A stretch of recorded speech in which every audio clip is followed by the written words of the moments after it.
Halo, selamat pagi Pak Ali.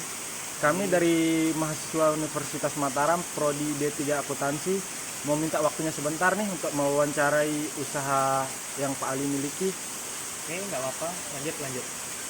Oke, langsung saya kita ke pertanyaan pertamanya nih ya. Di mana sih alamat usaha yang Pak Ali miliki nih? Iya, kalau untuk alamat Kavlas Waterpark sendiri itu terletak di Lombok Barat, di Kecamatan Gunung Sari, lebih tepatnya di Jalan Raya Tanjung, M2 nomor 1. Langsung ke alamat. Langsung ke pertanyaan kedua ya. Iya. Latar belakang usahanya nih gimana sih? Latar belakang usaha kalau dari awal kita itu mendirikan Kavlas Waterpark karena memang pertama kita waterpark pertama di Lombok, setelah itu baru Kura-Kura. Jadi kita melihat ada peluang usaha yang terbuka karena belum ada tempat waterpark dulunya di sini, belum ada kolam tempat hiburan juga. Jadinya ya kita mencoba untuk menginvestasikan tempat usaha dalam bidang hiburan yaitu waterpark.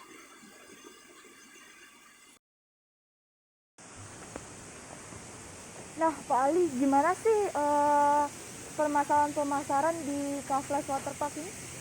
Untuk permasalahan dalam pemasaran itu sepertinya belum ada ya, karena kita mencoba untuk melakukan pemasaran terus dari dahulu waktu kita buka itu kita pakai pemasaran via brosur untuk sebar-sebarkan brosur ke warga Lombok.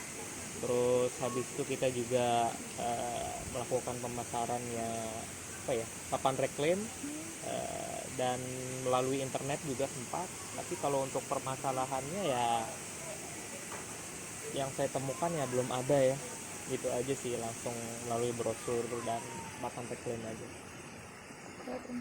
Kalau permasalahan keuangannya di sini gimana?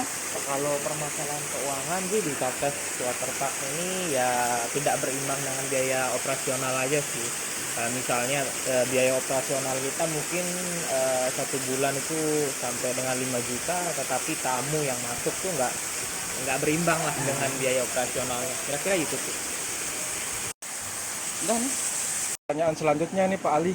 Saya mau menanyakan permasalahan sumber daya manusia. Gimana?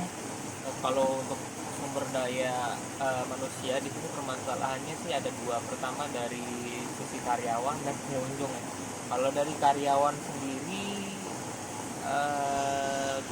sering gonta-ganti karyawan karena memang kurang kurang punya ilmu di bidangnya, mungkin di perkolaman lah gitu.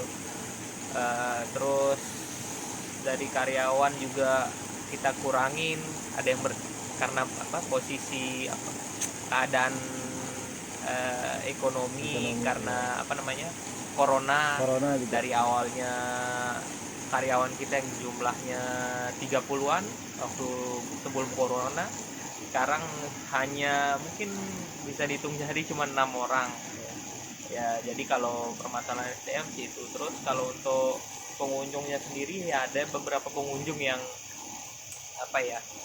mungkin nggak pernah mandi di kolam, jadinya SDM-nya kurang. Jadi dia pakai bahan-bahan yang sekiranya bisa merusak kolam itu kayak sampo, sabun, odol dia pakai di kolam gitu. Jadi dia kayak mandi di rumahnya lah istilahnya.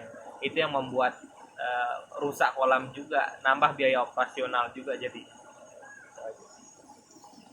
Pak Ali, kita nih mau nanya, untuk permasalahan operasionalnya sendiri di Kavlas ini gimana?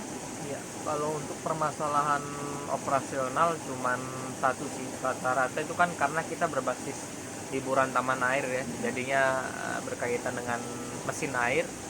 Jadi ya mungkin adanya pengunjung yang sengaja naro mungkin barang-barang kayak plastik, botol di lubang pesedot waktu kita sedot mesin air itu, jadi botolnya kesedot, itu yang mengakibatkan mesin-mesinnya rusak gitu. Rata-rata ya mungkin setahun kita bisa ganti mesin tuh sekitar 3-4 mesin. Jadinya itu sih yang membuat permasalahan operasional kita. Keuntungan sama kekurangannya itu apa di sini? kalau keuntungan dari kita membuka bisnis ya pasti ada untungnya ya.